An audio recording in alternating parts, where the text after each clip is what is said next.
Ayan ng gabi.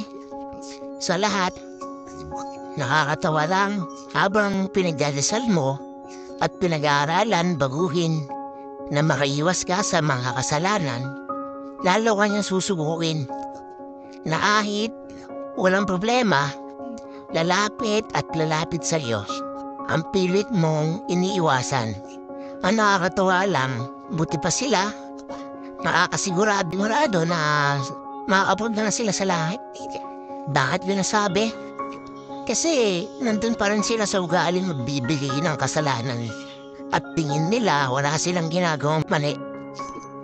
Uubusin na yung pasyensya mo hanggang magtagumpay sila na may balik ka sa kalugmuan at kung nasan din sila.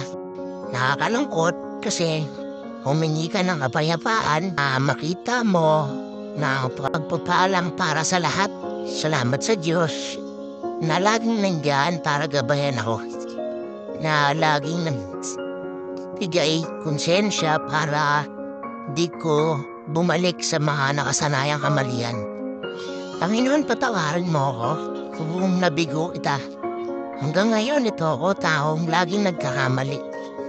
Walang hangat kundi mapabuti ang pamilya. Kayo na po ang bahala sa lahat ng nagawa ko. Patawarin niyo ako sa mga nagawang kasalanan. At gabayan at iiwas ang pamilya ko sa kapamakan. Yan lang po.